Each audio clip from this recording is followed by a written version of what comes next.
Hey everybody, it's Brendon Burchard, host of The Charge Life, and I'm excited to welcome you here today to the worldwide premiere of Tony Robbins' new book, his first new book in almost a decade.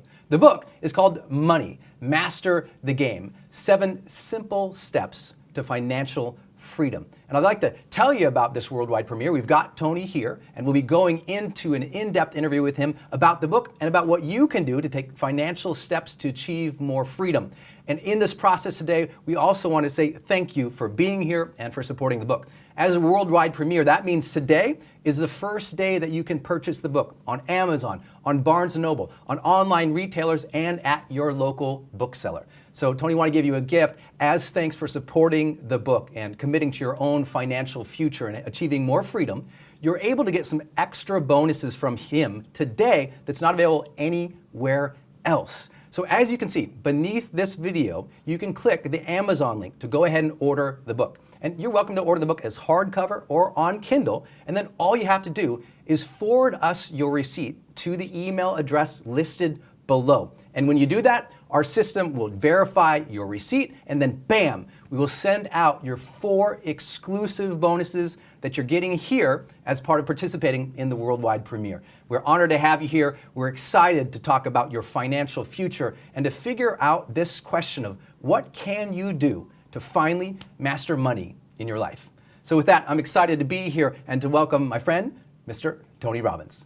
Good to be with you, brother. Good seeing you here, buddy. Nice to see you. So happy to have you. Thank you. You know, a lot of people already know your story, and they know the success and the achievement and the amazing people that you coach, the 50 million people around the world that you have served and inspired. But let's go back a little bit. I'm wondering, you know, as much as people know that story, so many of them also know that time of hardship when we were so broke, you were down and out, living in a tiny apartment, and they know that famous story where you didn't even have a proper apartment, so you had to wash your dishes in the bathtub. Yeah. Can you remember, though, like a specific moment when you thought, I got to figure out this money thing. I got to figure out my financial future. I got to figure out this wealth game because this can't stand any longer? Well, I think I had those moments earlier. I think sometimes you hit those moments multiple times, but you don't quite figure it out still. I mean, I grew up in an environment where we had no money and no food. I mean, part of why I'm going to feed 50 million people this year myself, and hopefully 100 million with people's help, is because we had no money, no food at Thanksgiving. So it was magnified at that time. So I remember in those days saying, I will never have children really till I master this area of my life, which wasn't true. Having my son come was one of the first major things that made me wake up and say, I got to figure this out. I don't want him to go through the pain, because I associated all of, 4 different fathers. I associated so much pain not being able to take care of our family from not having economic freedom and economic security, even basic security. So I think I was driven earlier to try and solve this, but you think you solve something and you solve it to the level you are. And I'd gotten to a level where I'd started to succeed a little bit, and then I got complacent, quite frankly. I wasn't doing it for the money, and I made some money, and a lot of my friends, I was excited. So I went to some of my friends back from where I grew up, and I said, hey man, let's fly to Egypt, and let's race camels between the pyramids and stuff. Let's do something with this money. Yeah, I wanted to do it with them, and I got rejected by them. I was like, oh, easy for you. And I was like, what are you talking about? Well, you got all this money. I said, it's not about that. We're going to go together, And I think what happened in my head was money wasn't spiritual all of a sudden. Before, you needed money just for your family to be taken care of, so you didn't suffer. Now, having money was a negative. Right. You're not liked if you have too much money. People judge you. So in my head, what I did is I think I collapsed the two, and I just went, okay, you make enough money to do okay, but not so much that people are going to judge you, and not so bad that you're starving. But when you try to meet that middle world, I found myself living in Venice in this little not one bedroom, bachelor apartment, didn't have a bedroom, washing my California. dishes. Yeah, Venice, California, not Venice, Italy, trust me. And I'm in this little apartment, I'm washing on a hot plate, cleaning on a hot plate and washing my dishes in the bathtub. And what shifted me was there were many stacking experiences. I had an experience where I ran out of gas, not because I hadn't filled the tank, because I had no more money. And I pulled over on the side of the road and locked the car, and it was getting dark, and I was praying they didn't tow my car, because that happened once before, and I didn't have the money to get it out of the tow. Walked back home, and I literally got to the front door of my house. It was 2516 Pacific Avenue, apartment 3A in Venice. Anybody wants to go by, they can check it out. Second story, and there's a door there, apartment 3A, and there's this note stapled to the door. And it's typed, and I don't know if you've ever seen one of those in your life. You probably haven't, but it's called a quit or claim document, which says you have 3 days to either pay up or remove your stuff, or the sheriff's going to do it for you. Right. Basically, it's your eviction notice. And I went in and I lit a candle. And I didn't light a candle because I was spiritual. I lit a candle because I also had to pay the electric bill. And it's a true story. I tease about it now, but it's a true story. And I'm reading my eviction notice, and I just got so angry. So the next day, I went on this run. I didn't know what I was doing, but I hadn't run in God knows how many years. I was 38 pounds heavier, and I decided to put this music in my ears. I had one of those old Walkmans. That's how old I am. And I raced to Barracuda by this group, this female group that was singing at that time. And I'll never forget, I came out there and I said, I'm going to change this. And then I did for a while again. I started to do better, but then I dropped off again. And I think it's because inside all of us, most of us, if you don't have real wealth, I can show you everything what to do, and I will. In my new book, I've interviewed 50 of the smartest people literally on earth. I'm talking about Carl Icahn, the day I met him, he just made $2 billion in an 18-month investment starting with almost nothing, tiny numbers. Guys like, Paul Tudor Jones hasn't lost money in 28 straight years. Yeah. I mean, it's unheard of, Legends. Right? Total legends, the best in the world. But even that won't work if you don't change what's going on in your head or your heart. And a lot of us aren't aware of it. And so I finally kind of sabotaged myself again, found myself still in that little apartment, and I got to the point where I had, 23, 24, probably $24 and some change left over. And I was getting worried, like, how am I going to eat? What am I going to do? I'm not paying my rent, but how am I going to eat? Right. And I got myself in a place where I said, okay, when I was 17, my mom kicked my dad out, kicked me out. My dad went back east. I had to figure out what to do. So I survived by making a little money and then running to the smorgasbord and loading up for the winter, eating all that I possibly could. So I thought, okay, I got to get out of this environment. I'm feeling depressed. I'm feeling overwhelmed. And I thought, okay, I'm not going to drive the car because I'm not going to spend the money on parking or driving, but it's only 3.5 miles to Marina del Rey, which is a beautiful place in LA, and there's a place that's still there called El Torito, and it's a little Mexican restaurant on the water, all these boats going by. So I go there, and I'm watching the boats go by, and I'm getting lifted back up, and I'm thinking, come on, raise your consciousness. Like, you can do anything. You just need to focus. Stop focusing on who screwed you over, because I had a lot of people kept their word with me. A lot of people have that. There's bitterness. Oh, I was like bitter. Very bitter. I was bitter Not towards just money. Scared, but bitter. I was bitter towards money, and I was also bitter towards the people around me who I felt kind of put me there because they didn't keep their word. Like one guy in particular, I loaned him money when he was desperate, more than $1,000, and he wouldn't even return my phone calls, and I got $25, less than $25 in my name. And so I go there, I load up and everything, tacos, everything, just loading. Not carb loading for a run, carb loading to live. And I was about to leave, and before I left, the door opens, I could see the main door, and this little boy walks in who's in this perfect little suit and tie and the whole thing, even had a little vest, and he's just adorable. And he opens the door, and this beautiful woman walks in who's clearly his mom.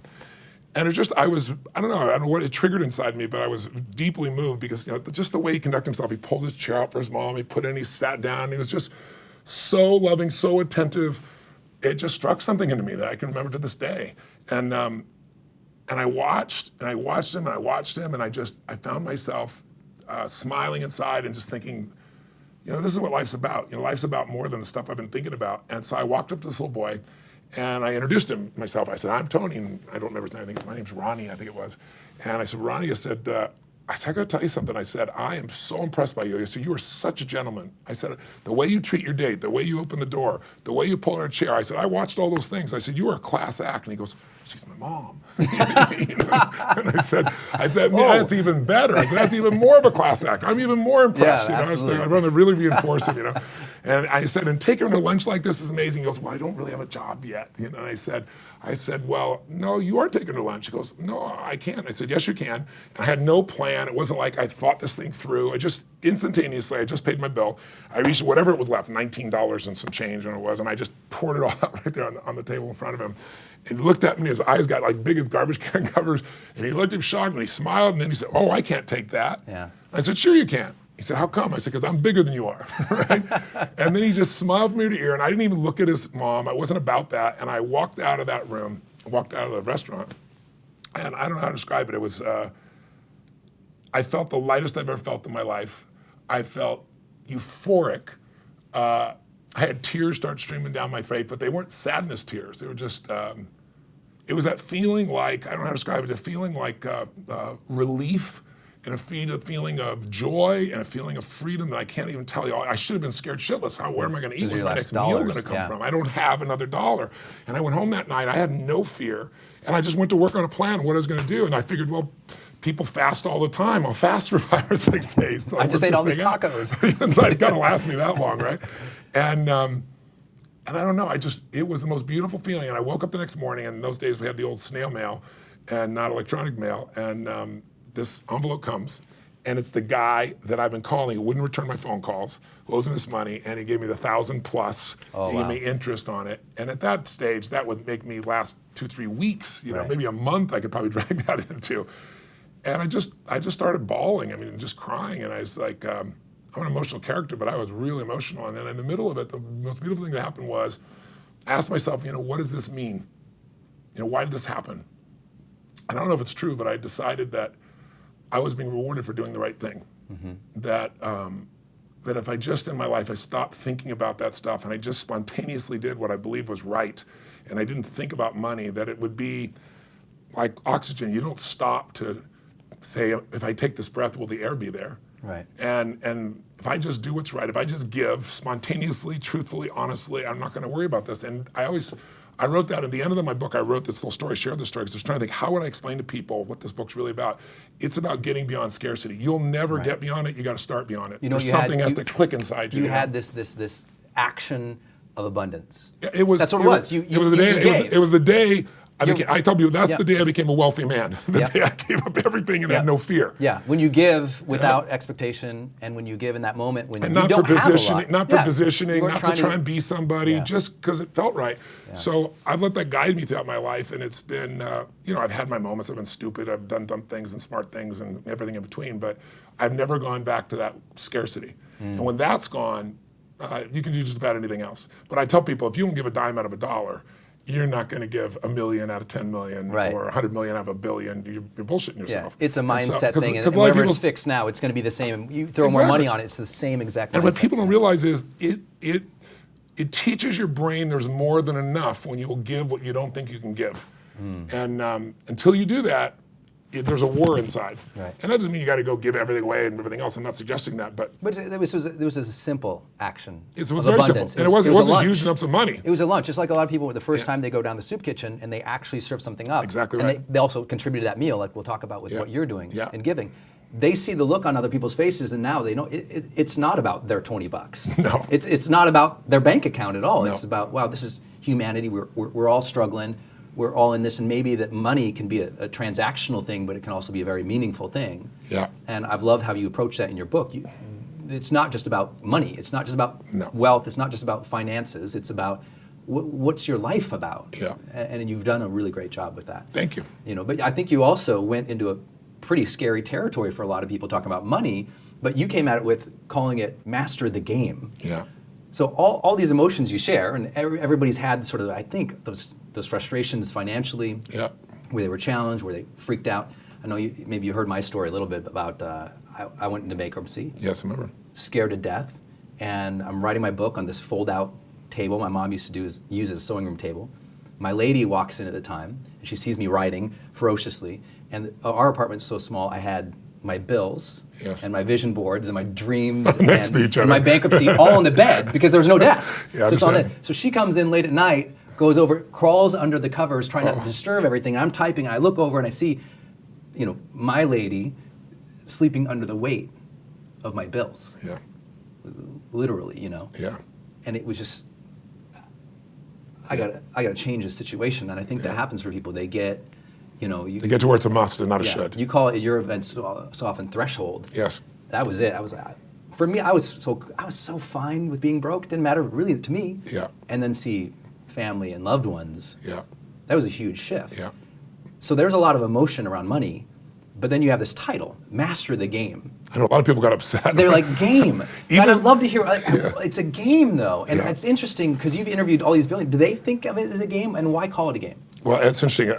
When I first sent it out, the idea of the book and the title of the book, Mark Benioff is a dear friend of mine. I'm here at Salesforce or Dreamforce with him, and he started Salesforce through my company, through my material. He tells people Salesforce wouldn't exist. They're now doing $5 billion. When he first started leaving Oracle, he was saying, I'm going to build a $100 million company. I know all his employees go through your technology. Yeah, all of them use it, yeah. So, but the reason I bring it up is he says, Tony, you're not about money. He said, and he says, in a game, he goes, money, it's a tense word. I said, that's why I'm using it, because people have such I mean, there's only a few topics that bring this much emotion to people. You know, sex, politics, and religion, and maybe money. Those four, you get a reaction because you don't talk about these things, you know, in general public around.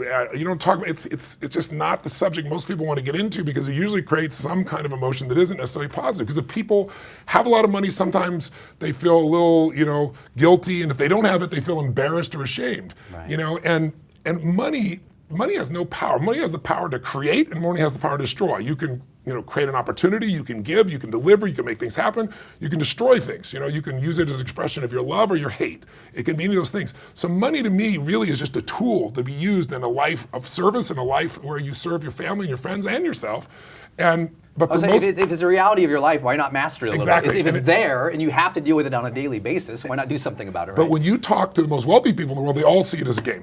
I say all, the vast majority. And why else would somebody who's just made $2, $3, or $4, $10 billion work 14 hours a day? Because when you realize it's a game, then you realize that means there's some rules. Now, some people say, well, game, that makes it sound frivolous. Not all games are frivolous. I say games are a reflection of life. Some people play to win. Some people stand on the sideline and watch everybody else and clap or, you know, be upset or point fingers. You know, how do you play is what I say to people. And what I say to people, you'll walk through these 7 steps with me. You will win this game, and you got a chance to win it really big because there's nothing in this book that's me. Emotional and psychological, yes, that's been my expertise for 36 years. But most people know that I've been coaching for 21 years, one of the top 10 financial traders in the history of the world. His name's Paul Tudor Jones. 28 straight years of victories at a company level. I've been working for 21 consecutive years. He emails me every day, gives me his report, what he's done, measuring it. I get to go see him every 90 days. I've been with him in the tech crash of 2000 and watched him make money and figure out how to do it. I've been with him in 9/11. I did it when the subprime crisis happened and the whole world was melting down.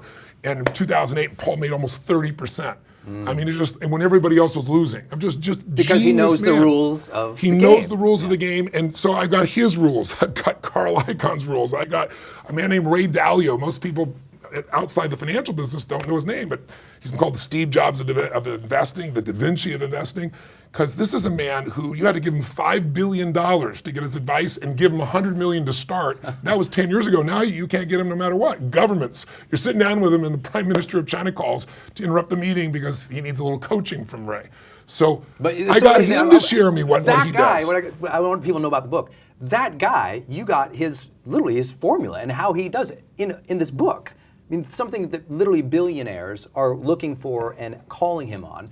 You broke it down. What was beautiful was when I got to these people, by impact and by referral. Because I worked with Paul Tudor, he introduced me some. And then when I got to them and they saw, I'm donating all the money to this book. This is not about me. I want what's real. I want to bring the average American, somebody who's just starting the journey, maybe a millennial or somebody who's getting out of college and got all this debt and they don't know how am I going to turn things around. Or maybe a soccer mom or a divorced man or woman saying, I'm trying to take care of my kids and my life and how am I going to build a future and put my kids through college? Or maybe even a sophisticated investor who wants to know what Dalio does. I want to hit all those buttons and make it real. So when I went in the beginning, I got to guys like Carl Icahn. I mean, Carl Icahn, to give you an idea, people have no clue. If you would have invested in Carl Icahn in 1968, Carl Icahn, Kiplinger did a study, your average annual return with Carl Icahn is 31%. Wow. With Warren Buffett, it's 20%. Wow. In the last 14 years, if you'd invested in Icahn Enterprise, if you're along with him there, you would have made 1,600%. If you were in the S&P 500, you got 76%. Right. I mean, he has dwarfed everyone on Earth. Time Magazine did a cover and they said, master of the universe. When I went to go see him, he did a tweet about Apple. And in 1 hour, Apple stock went up $17 billion with a B. This guy is unbelievable, but he's also rather direct and gruff. I love him now, but I went in to go see him. I thought, this guy, to get to this guy's brain and find out what he's doing, and it's the day he cashes in and makes $2 billion on Netflix that day, and it's just like so smart. And the first thing happens, he agrees to it, and then my camera crew shows up, like your team, and he goes, I don't want a camera crew. I said, wait a second, this morning your secretary said you approved it. I said, I don't want him. Right? And it was like, okay, he gets taken advantage of. So he's sensitized, and last minute, like, who is this guy? What's it going to be? And then, okay, well, my sound crew, no sound crew. I said, well, what am I supposed to do? He said, take notes. You got 10 minutes. I'm like, holy shit. What am I going to get up in 10 minutes, right? This is the game. He's setting up the game he's for setting you. Up the He's game. setting up the game. Set me down and see how can I play, Yeah, right? How am I going to play under pressure with his rules, right? That's right. And what's beautiful is he got who I really was, what I was really about. I dug in with him, and 3 hours later, my average interview was supposed to be 45 minutes. They're 3-hour average. And he's sharing things, hugging me and saying, you can really make a difference in the world, and gave me a quote from the book where he said, all investors will be illuminated by this. Sophisticated or unsophisticated, it's going to change their life. So when those things happen, then I go to, let's say, for example, to Vanguard. I go find the founder of Vanguard, Jack Bogle, and 45 minutes, I'm with him 4.5 hours. And he wrote a quote at the end that says the most probing interviewed, and what he said was the word, the most probing, and I forget what it was, but the deepest interview basically that he's generated. 3 hours. Yeah, no, he said in his career. Wow. 63 years he's been interviewed by everybody. So that tells me that I was able to engage him pretty damn well, and he supported the book as well. And then Ray, the most important one is Ray. Out of all 50 people, it's like they're all phenomenal, but with Ray, I prepared for 18 hours, literally around the clock, stayed up that night till 5 in the morning, slept 3 hours so I could go be with him because I wanted to pitch and catch with him. I knew if I was going to engage him, this was one of the smartest minds literally on earth. And so I was ready. And then I got there and I was able to do it. And it turned out he'd been a fan of mine for 20 plus years, listening to my stuff. So we created this great chemistry. So after 3 hours, almost 2.5 hours at that point, I said, Ray, this question I asked them all. If you couldn't give any of your money, none of it, to your kids, all you could give them was the best of what you learned in the form of a formula, a set of strategies or a portfolio, what would it be? He said, well, Tony, my alpha fund is, it's averaged 21% per year for the last 23 straight years. He said, that's been our average. He said, before expenses and so forth, before fees. He said, but that takes 1,500 people to do, and who are the best in the business, and I'm one of the best poker players, and even for me, that's tough to do. What am I going to do when I'm not here for all the things I care about? My kids, what am I going to do for all the nonprofits that I support? And he said, I started tinkering and saying, the best investors are always asking a different question. And he said, I started thinking, everybody thinks a balanced portfolio is the way you protect yourself. Mm-hmm. He said, but a balanced portfolio, half your money in stocks, half in bonds, or 60% in stocks, 40 in bonds. He said, in all the meltdowns, it doesn't work. 2008, they both went down. So this idea we have about asset allocation, which is the most important part of, by the way, investing for anybody listening, asset allocation is where do you put your money, in what proportions? Mm-hmm. What's the right formula? He said, it's all wrong. And he said, I dug and I dug and I dug and I figured something out. He said, I figured out that stocks are 3 times more volatile, more intense up and down than bonds. So when you think you're 50-50 or 60-40, you're really 95% at risk and 5% secure. He goes, when I figured that out, he said, I figured a new way, and I figured a way to make money no matter what happens, because all investments do well in different environments. And he's divided the universe of what can happen into 4 seasons. And he said, I figured out a formula so that you can make money in any season, and your losses, when you lose, everybody loses, but when you lose is so small by comparison. So he explains the whole thing to me. And when you have that formula, you kind of have, this is the basis for the game. It's the basis for the game from the master. Right. That's why I said, what I tell people, if you're going to master the game, you want to learn from the masters in the game, right? You don't want to try and learn your own. He's been doing it 40 years, and most people can't do what he does. So he's the best of the best. So I said to him, I said, explain the whole thing. So I'm going to put that in the book. It's going to blow people away. It's incredible. You're incredibly generous. But I said, look, what really makes this work is knowing the exact percentages. Because, like a lot of people try to copy that. They'll say it's inspired by Dalio funds. And they don't do anything close to Dalio. Not even in the same universe as Dalio, which is a marketing theme. So I said, I want to know the real numbers. He goes, Tony.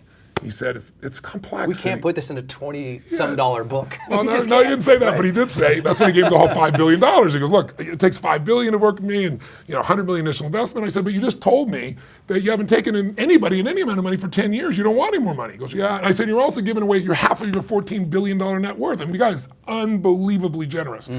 I said, give me the secret sauce. Right? He goes, Tony, it's too complex. I said, I know it's too complex. Make it simple. I can make it simple. He goes, well, there's some leverage. I said, show me one without leverage.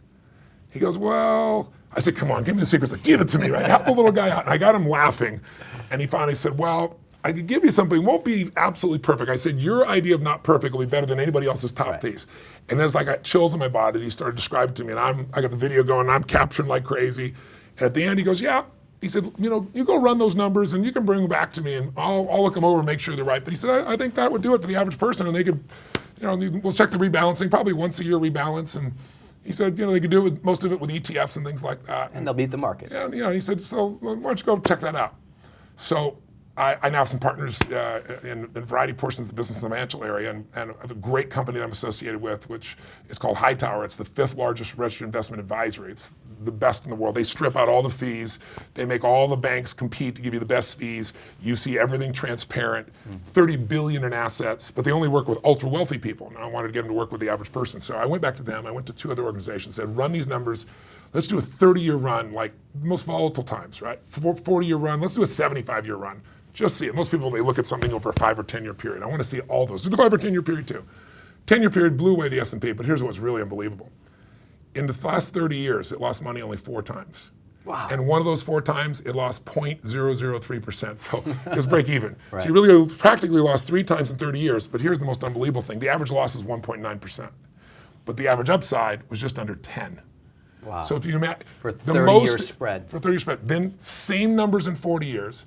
At 75 years, it's 85% successful. 30, 40, 75 years. You make money 85% of the time. And when you lose, average loss over 75 years was 1.6%. The most he ever lost in 75 years was 3.9%, less than 4%, and that was in 2008 when the market from top to bottom was 51% down. So if I said to you, you could go to Vegas and you could bet as much as you wanted, and if you bet, you'd be right 85% of the time, and if you lost, you'd lose an average of 1.9 or 1.6%. How much would you bet? How long would you bet? How much you go for? Right. So look, that's what the surprise I think people are going to find in the book is because when I'm reading it, it's not like you're talking about this conceptual level. You're telling this story, but you're not talking about conceptual level. It's exactly a what you can do. It's a playbook. And by the way, everybody around me said, this is a business. Don't put that in the book. Like, we want to do this over here. We want to run a fund. I said, you can go run a fund and people want you to do it, great. But I said, it was offered in the spirit of helping everybody, so it's in the book. I mean, it's in the book. You invest in this $28 retail book. I don't know what you get it at Amazon, right. $25, $24 less, whatever it is. But I mean, and you're going to get what a guy that spent $5 billion to get. Now, it's not, there's no guarantee of the future. It's the same as the past. But what's unique about this is designed so it doesn't matter what the future is. Right. Like, most people make money because they anticipate what the market's going to do. He's saying, I don't care what the market's doing. Any market that happens, this is how you win. And if you lose, this is how you limit the loss.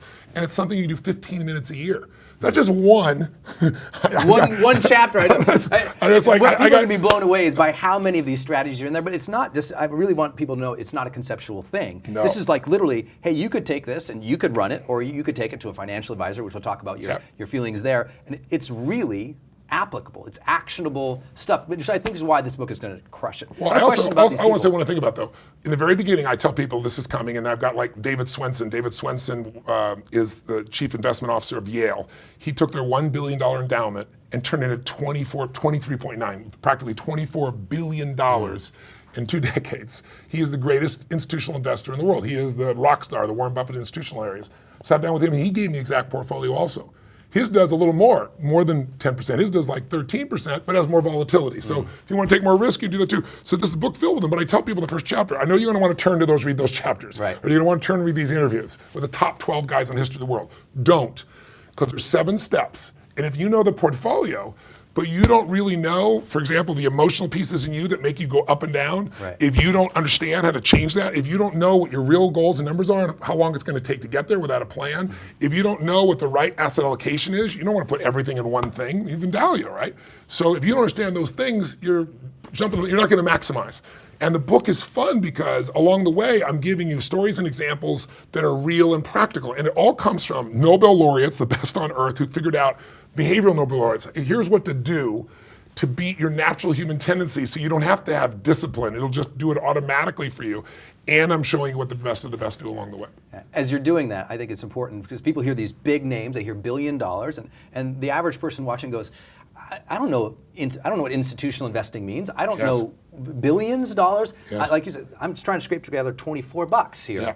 And so often they don't start because they just think, I don't have any money. Yes. Why would I read a book about money if I don't have any yet? It's perfect. The third chapter of the book, I explain the biggest reason why most people never become financially free or even stable, much less wealthy, is because the vast majority of people think, I got to make this big score.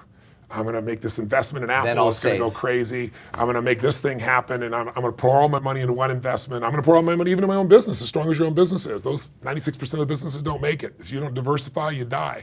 And so they're thinking this big score. And when you see the people, and I fill it in the book, filled with them, who've had the biggest scores in history, the vast majority of them go bankrupt or end up really, really practically bankrupt. So I mean, I don't care if it's Kurt. I don't know if you remember Kurt Schilling, the Red Sox. I know I have some Boston friends, and I mean, 2 Major League Baseball World Series, makes $100 million, completely broke, bankrupt.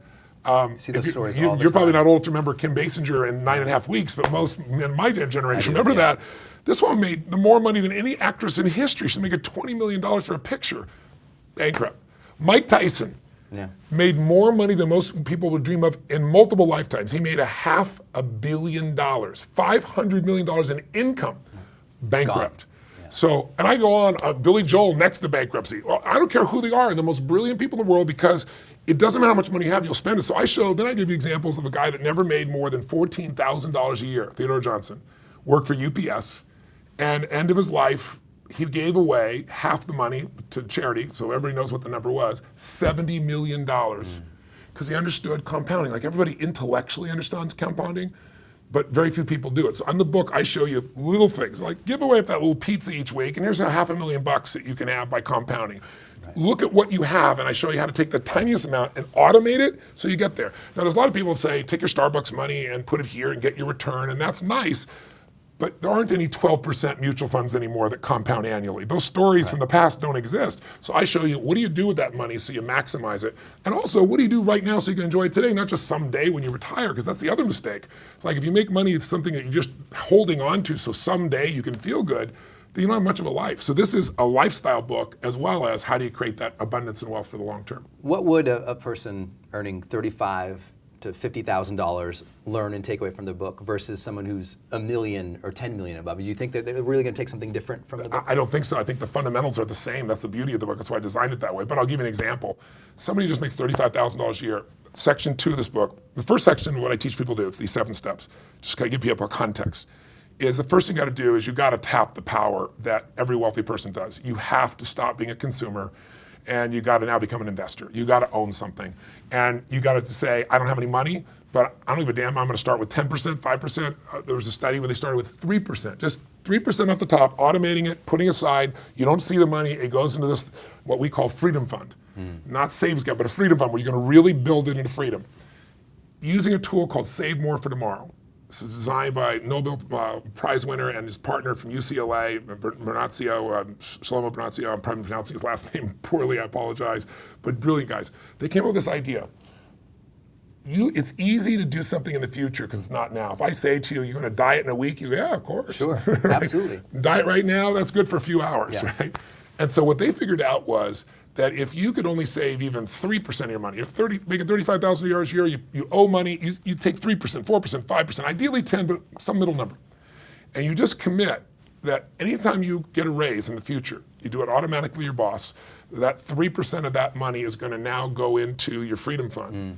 They did this in the where you don't see it, just automatically happens. That's the secret. That's the secret. Because you're got to automatically go away. Yeah, and it goes and it starts being invested. You don't have to write a check. You don't write a check. Somewhere. You don't transfer it. You never comes count from it the as boss, yours. Goes over here. It's just like if they raise taxes 3%, that's the same thing. Only the tax is for you. It's for your future self. That's right. What they found is they took middle American blue collar workers and one company, and they started them, most of them at just 3.5% savings. Then they did this improvement. In 12 years, the average worker was saving 17%. Now, you save 17%, you're going to be wealthy because compounding through time, it'll get you where you want to be. You'll certainly be financially stable and secure and free. So I show people how to do that. But then the second thing, to answer your question, what will they get? Even people making $35,000 a year, if they work at a company, most people have some form of 401k or something of that nature usually. Or if they're doing any investing, that's where most people start as an investor. You know, maybe they auto-enrolled them. They didn't even want to do it, but the company auto-enrolled you, right? Well, there's a gentleman that we worked with here, that Hilton Smith, who really did all the research. And this guy's brilliant. This guy's got a degree in economics. And he went through all of his mutual funds, all of his 401k, and he found that he thought he was paying 1%. It's called the expense ratio. Most people say, I'm paying this percentage. But he found really overall that the average, Forbes found, the average mutual fund, to give you an idea, costs you 3.1%, because there's 17 other fees he found that are under different names. You have to have a PhD to figure out that are hidden fees. Right. Most of the wealth you supposedly earn, it's not happening. It's going to them first. And then if you're making 6% return and you've got 3% in fees, you're making 3%. Oh, by the way, then you got to pay taxes over the course of decades.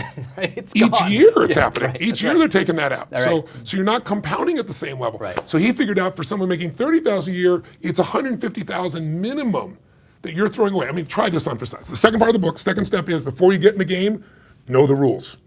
Be the insider. Because when a person with money meets a person with experience, we all know what happens. Phrase been said, person with experience ends up with your money. So what I want to do is save you that. And I give you 9 myths, 9 lies that you're going to make sure never happen to you again. They're all marketed. And one of those myths, to give you an idea, is fees don't matter, or it's only 1%. That's what everybody says. Right.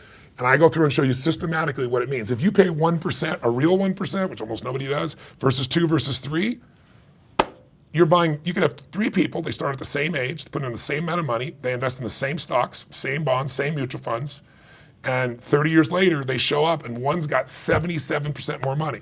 You know, they start out with $1 million, you know, they got 7 million, the other guy's got 4. If it's $100,000, 700,000 versus 4. The amount of money difference of those fees. And if I said to you, Brendon, here's the deal. I want you to make an investment with me. Here's how it's going to work. I want you to give me your money. You're going to put up all the money. You're going to take all the risks. If it loses money, if it loses everything, you lose everything. There's no consequence here. Yeah, no. You put up all the money, take all the risk, you take all the losses. But if you make money, and even if you don't make money, I get paid. Right. And I get, over the course of your lifetime of investing, 30, 40 years, I'm going to take 60%. Would you make that deal? Nobody would. But they don't know that they are all day long. That's right. And that is what you do with the average mutual fund today. Because the average mutual fund with Forbes is 3.1%. If you're in a 401k, instead of saving money, many times when you add all the other fees, according to Forbes, it's 4.1%. What that does to your ability to ever get financially free is it basically decimates it. And how's that possible? Jack Bogle, the head of Vanguard, taught me this. He said, Tony, watch. Because people don't know. They don't do the math. For every 1% you give away over the course of your lifetime, that's approximately 20% of your total take. So if there's 3% in fees, you gave up 60%.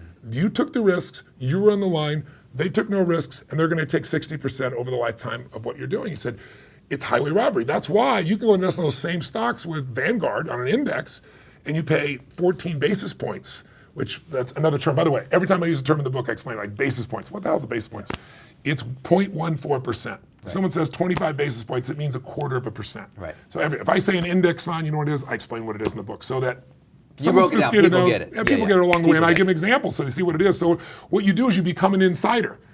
Because what happens is every type of powerful institution or organization or field has its own language because that's how they keep power. So if you go to your lawyer, there's a lot of things you and I could easily do ourselves, but we don't know the right legalese. So the words that you could say in English, they say in legalese, and we can't do it, so we got to pay them for it. You know, a good lawyer's a good lawyer, but sometimes there are things you could do. You know, some of the online companies are charging $20 what some lawyers used to charge $2,000 for.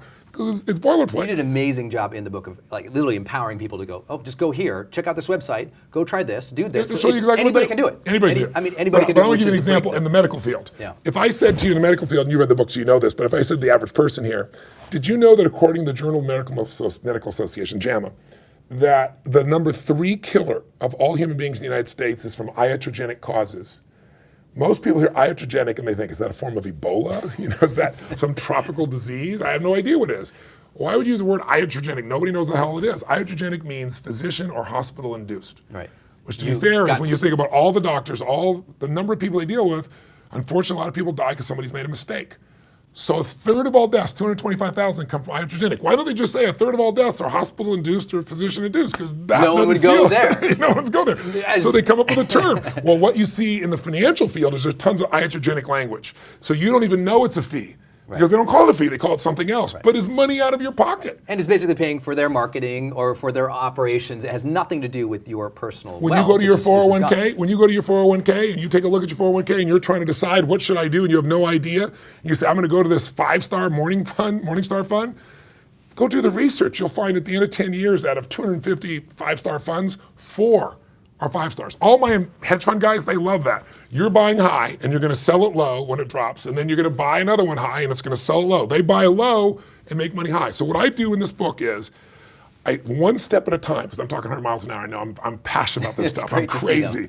But it's like, I just want people to have this. I'm tired. I want to level the playing field. I'm tired of people being taken advantage of. And what I've done is put together this step so that any person, an average person, go through and go, I get it. And by the way, it'll be your dinner talk. You go, did you know? Did you? Like, for example, did you know? It fires people up. The myths alone. That one chapter on the myths, you're like, that's true? And then you're upset because you know you've been sort of taken by an industry or taken by a lack of knowledge. A system. You just didn't know. Yeah, you didn't know. If you don't understand the system will take advantage of you. Right. You know, that's why I say you either master money or money masters you. And what's cool is it's a lot simpler than people think, because once you know a little bit of the language, and once you know what to look out for, what to do is pretty damn simple. You go to the tools, you set it up, and then you and then you learn from people that are the best on earth instead of some average person who may be trying to market to you. I mean, I'll give you an example. Where do most people in America put their money? Mutual funds. Most people in the world put their money in mutual funds. Well, that presupposes that somebody's going to actively study the market, and they're going to come up with a list of things to invest in, and they're going to do better than if I just owned an index fund, which is a simple word for you can own like 500, all the best companies, in the S&P 500, the top 500. You can own a piece of all of them with even $10,000, $1,000, $100. You get a piece of them all, a micro piece. So I can do that. If I do that, it costs me next to nothing, 14 basis points, 0.14 in cost, not 3%, which is like 3,000% more in expense, right? Compounded. So you go, okay, but a mutual fund manager is going to do better. But what's the facts? All the research out there, I don't care if I was talking to Ray Dalio, Warren Buffett says you're not going to beat the index fund. So why would you pay for it? That was the advice he gave his family. If he was gone, he said, put it in an index fund. Put it in Vanguard 500 index, let it ride, because you're not going to beat it. Check this number out. If you're listening, you got to watch and listen. Over any 10-year period of time, 96% of all mutual funds don't match the market that you could have got for next to nothing. Mm-hmm. And most mutual fund people who are telling you buy mutual funds, they don't even own their own mutual you read it. They don't know the products. I'm glad you read that. They don't know the products. The very people that are managing it, if it was so great, wouldn't they put their own money in it? Right. More than half have no money in their own mutual fund, not a dime. And most of them are not what we would call financially free, depending on where they're at. That means if 96% fail, 4% succeed. So your brain says, I'm smart, I'm going to find the 4%. Well, if you go to Morningstar and you pick the ones that are 5 stars, that's not going to be your 4% in most cases. So how are you going to do it? What are your chances of victory? What are your chances of picking the right ones? So the best metaphor I can tell you is most people have played 21 or blackjack at some point, right? We all know play, right? You get to 21, you get above 21, you're screwed, you're out of the game, right? So let's say you and I are playing blackjack and boom, you get 2 face cards worth 20 points. If your inner idiot was to say, hit me, right? Right. Or you got to get a card, only one card will work. Yeah. You got an 8% chance of winning at blackjack with 2 face cards. You got a 4% chance of picking the right mutual fund. So when you get that, and then you look at Warren Buffett, and by the way, he bet a group of hedge fund guys 5 years ago, protege partners, he said, you pick a group of hedge funds, pick the top 5 you want. Hedge funds, this is what the wealthy people invest in. And I'll beat you with the index, I bet you $1 million. And right now, it's not yet done, I think there's 4 more years left, but he's up like 20%, no 25% above it. So I want people to know, when you read this book, you can read it 1 chapter a day, not as fast as I'm talking. You can take in the stories and examples. You'll understand take one action a day. And that's exactly what I do. It's roughly, there's a few small chapters, so it's a little more than that, but it's roughly a chapter a day. Now, if you're crazy like me, some people will do a section a week for 7 weeks. I read it in 2.5 days. If you're like me, that's what I was going to say. You're crazy like me. I just go swallow this thing in a weekend, but I'm crazy, but you can do whatever tempo you want. But what you're going to leave with this is you're going to be armed. You're not going to be taken advantage of. I did this book because in 2008, I come from a lot of pain, and I don't want anybody else to have pain. I mean suffering around economics. And like the guy that cut my hair couldn't put his kids through school anymore. A dear friend of mine, his retirement, which he thought he was 3 years away, is going to have to work for 20 more years. I mean, it was billionaire guys telling me, holy shit, what's happening? Yeah. And so I thought something's going to happen. Government's going to change the policies, the laws, and there was all this talk about it. In 2010, nothing's changed. And then I watched a documentary that I recommend anybody watch, but you need to be prepared to watch if you're going to do it. And it's called Inside Job, and Matt Damon did the vocals for it. But what they did is systematically walk through and show you exactly how how the economy was almost destroyed worldwide by a few number of people, and they show you who it is and how they did it. And then you see what their punishment was to be put in charge of the turnaround, Right. and then they taxed you and I and everyone else in this country and gave them our money for their They made a mistakes. lot of If money. you and I Yeah. lost money, we lost money. They got our money under the guise of keeping the system put together. It is the greatest ripoff in the world. I mean, if you want to be angry, so when you end this thing, you're either totally depressed or totally angry. I'm the angry type when I see people take advantage of. But now they have something they can grab your book and literally. Well, that's what I did. I wrote the it's book for that reason. yeah, I wrote the book that's said there's got to be an answer, and I got access. So since I got access, I'm going to go find something, and it's been a 4-year journey to bring this to people today. So I'm very excited for this day. I know we worked so hard on it. 2 mindset things that I just thought were amazing in the book. One simple question I'd love you to talk about that you pose to people. You say, why do you invest? Yes. And I would love you to talk about how they usually answer versus what they should answer. Because I read that, and I'm fairly well read in this area, but I thought, that's brilliant. That one little distinction in their mind, if they knew why they invested and they knew the right answer to that, that might change the way they perceive their financial freedom. Well, it's a good point. Most people, when you ask them why they invest, they don't really know. They'll say things like, well, so that, I can retire someday. Or they'll say something like, I have to build up my assets, or I got to build up my financial strength, or there's only one reason we invest. And when you lose sight of this, the financial system will eat you up. You're investing for income. Income is the only thing that'll buy you financial security and freedom. Income is what gives you your home. Income is what gives you food. Income lets you travel the world. Income lets you put your kids through college. Income lets you throw a party. Income is everything. And the reason I say that is many people, they'll say to me, I say, how you doing? They go, well, I got, I built up $1 million in my 401k. And I go, you don't have $1 million in your 401k. I said, what do you mean? I said, well, first of all, half of that's the government's. Right. The Person second says you take 50, any money, 50% tax back for this person. So you have $500,000. The person looks depressed. I said, better to know the truth because I can show you how to get free. But you have to know the truth. The truth will set you free, and better know it so we can do something about it. He goes, wait, but wait, I got tax. I see you got tax deferral, but you could have done that in a different way, and all that money, that $1 million, would have been all of yours. And I can show you how to do that for the future, moving forward, what to do. But the thing is, you're looking for income. If you think about assets, you could build those assets up and you have a 2008 and all of a sudden half it's gone, and now what happens to your income? And also, when you talk to financial planners, which are interesting group of people, there's a study of the Financial Planning Association, I put it in the book, where they asked 2,500 financial planners, do you have a financial plan? And I couldn't even believe they answered it. 47% said they didn't have one themselves. The ones who were willing to tell the truth. In their own association, they did it. And the reason is most of them are overwhelmed. The economy's changed so much. To be fair to them, it's like the cobbler's kids don't have shoes. Right. I mean, it's just like, Totally true. Are you kidding me? So it's not enough to go to a financial planner. And most of them have been trained to say, okay, we're going to get you financially secure in your future, retirement, so here's what we're going to do. How much income? You make $50,000, $100,000, $20,000? Okay, $100,000 a year. We needed 10 times that for you to have financial freedom. So They're trying to get you towards an egg number. That's right. And right? an egg. We want this egg, this group of money. It's not a bad idea. Not a bad idea. In fact, it's a good idea to know what your target is. But they tell you it's 10 times, you make 100,000, it's 10 times that, it's $1 million. That presupposes that $1 million in a secure environment will give you a 10% return each year to give you $100,000 a year for the rest of your life. Right. $1 million to times draw off a 10%. certain amount of interest to get a check off that interest every single So you year. can continue to live. Right. Because people used to live 6 years back in the 30s. Like 65, they made Social Security 65 because people lived to 62. Average age 88 now, I think, for It's women. 87, and for women. 84 for men or something. But in a couple, if you're married, 50% chance want to live to age 92. And the number's growing. So now we have 20 and 30-year retirements. So the number one fear amongst baby boomers is not death. Death is number 2, but number 2 by percentage is way down here. Number 1 is running out of money while I'm alive. And they should have that fear because most of them, 1 out of 3 baby boomers has $1,000 saved. So they have no source of income coming in. All they have is a little tiny check from Social Security. Pay their heating bill for 3 months and be done. They're done. They're completely done. So what I wanted to do is show people there's ways, just like there's, first of all, you want to invest where you can figure out what that number really is. And I show people how to do that in the book. And it isn't times 10.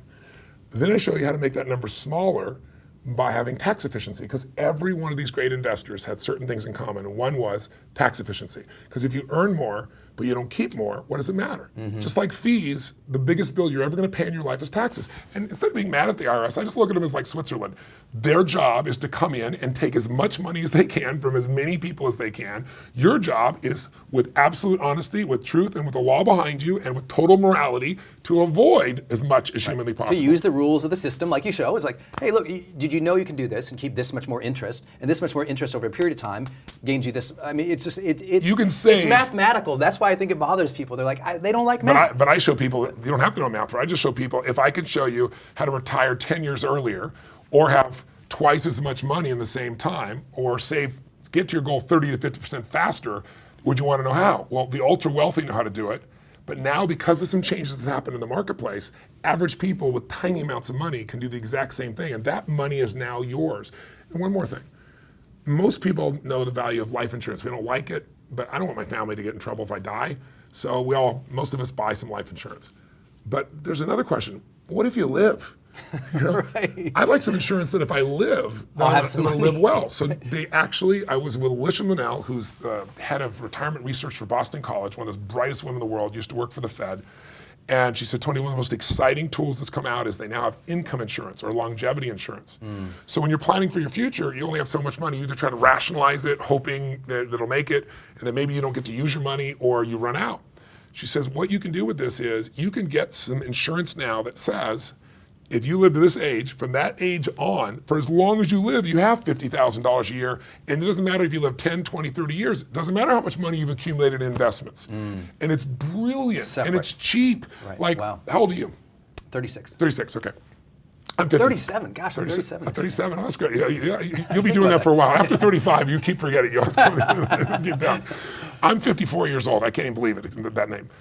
At my age, I can get some income insurance where I could put aside, I'm fairly well-to-do, so I have the ability to do larger numbers, but let's say I did one for $100,000, and I get $75,000 a year at the age of 80 for as long as I live. I lived to 95 years old, I get that. So 100,000 gives me 75 grand a year. You couldn't do that you couldn't even, in a million years. Yeah, you couldn't. I'm using a larger number, you can do a smaller number. And at your age, it's even better. You could say, I'm gonna take a tiny amount of money and it's got more time to compound, and they'll give you a policy that'll give you incredible income as long as you live. So the book is filled with ways to make sure you have income, and even not if you assets do, that go and there. even if you do, because most people watching, they might have life insurance, they might have Yes. policies, but you help them say, okay, let's talk about annuities here. Yes. And what did you get in your policy? Is the Yes. policy the thing that's actually going to print you income? Yes. And that was the brilliant part about it, because you take in a lot of people. People have 401ks, they have IRAs, they have life insurance, but they genuinely don't know anything about them. They don't. They got it because the company said get it, and they're losing money every single day. year. It's not compounding. Because right. it's not compounding, the financial wealth is just not happening for them. And so I think that's important people to understand. This is not just a book of big, bold, crazy new ideas. The formulas are there. Yes. What's also there is you probably already have these things. That's right. If you just made a different decision on each three of these buckets, You change your entire financial life. Could be the difference between being totally financially secure or having to be a greeter at Walmart at 65 or 70 that years was old. when I read it. I said the book is necessary. Yeah. For that reason, because Yeah. some people think about money and they go, I don't want big bold bets. I want to try things, and they always think that. Like you said, they think it's a big hit. But you're saying in many of these chapters, here's what you probably already got going. That's right. Do you know this answer, and this answer? And if you just change it to be this answer, It's money straight in your pocket. It's for for your life, life. for For as life. long as you live. for life, I love that. Yeah. You've achieved so much. So what does financial freedom mean to you now? Oh my gosh. Financial freedom means life on your terms. Financial freedom means living in the neighborhood that is safe for your family and beautiful and matches your ideal versus settling. Financial freedom means the capacity to bring any resource you need to make your family, your friends' life better. Financial freedom is, financial freedom, I'll give you an example of financial freedom. This is a long time ago. Because I chose to be financially free earlier on, right? Other than saying something I was going to get to someday. I remember I called my mom. We grew up really tough environment, as I said, and not pretty environments by any stretch of the imagination. And we always dreamed of being near the ocean. So I called my mom and I said, Mom, I've done well enough that I really think, I can't live there because I got trouble, but I think I can get this condo on the beach. And in Huntington Beach, it's a place we used to go and walk the pier. We'd drive 3 hours to go there. And it was just like this magical place. And I said, I want you to meet me there and help me decide whether I really do it or not. And she said, oh, of course I'll come. So she meets me, down there at the beach, and we go look at this condo, and it's this magnificent view, and it's just, a spectacular place. And she's like a little kid. She's so giddy. Oh my God, you've got to do it. You really think so, Mom? I said, I don't know if I should do it. She goes, are you kidding me? You have to do this. This will change your life. To get up in the morning, walk on the beach, and smell the ocean air, and blah, blah, blah, and you can walk to the pier. Blah, blah, blah, blah. I said, are you positive? She said, I'm absolutely positive. You've got to do this. I said, okay, and I handed her the keys. And she just stared at me. She didn't know what to do. She didn't know how to process it, And then she started crying, and I started crying. And I remember, like it was yesterday, she's passed away now. She's been away for a while, but that's financial freedom. There's no amount of money, and there's nothing you buy for yourself that'll ever give you that kind of joy. There's nothing that meaningful as being able to do what you want for the people that you love and care about, and yourself. There's certain things that are priceless. Being able to do something for the people you care about without them having to ask is priceless. Being able to dream up creative things to change people's quality of life, to me, is priceless. Showing people you care, not just with money, but with your time and your caring, is priceless. Living a life that's more than yourself, feeling like because I live, somebody else's life is significantly better and will be for a very long time, is priceless. So financial freedom for me is the ability to live and give at the level you want with no limits, and to not have money ever again control you or capture you or create scarcity in you. And anybody can have it start. I don't give a damn if they're upside down, if they just do a few simple steps, and if they do it just consistently. And if the way I show them how to do is how to automate it so you don't have to have any discipline, and you'll be there. And by the way, if you don't do this, where are you going to be in 10 or 20 years? 20 years from now, you're going to surely arrive. Question's where? What's your life going to be like? Who are you going to be with? What are you going to be dealing with? If you make some small little changes right now, your life can be so cool right now, even better, and have to wait. But you also have a life that is compelling for as long as you live. And that's what this book's about, and I hope that people apply it will do well enough that they'll have some of those moments like I just described, where they can do something for someone they love that'll fill them up for as long as they live. Hey y'all, I'm still here with Tony, and just want to thank you for watching this far in the interview. If you like, do us a favor. Go get the book on Amazon now, and as directed, go ahead and send that receipt to us via the email down below, and then you'll get access to part 2. So if you like access to additional footage of this interview, please join us, support us. Again, every single book that makes a huge difference, because Tony's donating so much and giving so much of that book out to you to make a difference. It's 50 people you'll be feeding with your book on average, perhaps more if you don't sell as many books. If we only sell 100,000 books, it's 500,000 people you'll be feeding. But help us get the word out, and more importantly, get this book for yourself so they can really change your finances once and for all, and take control and have that lifelong financial stability and lifelong financial freedom. Thanks, everyone. Just follow the directions below. Thanks so much.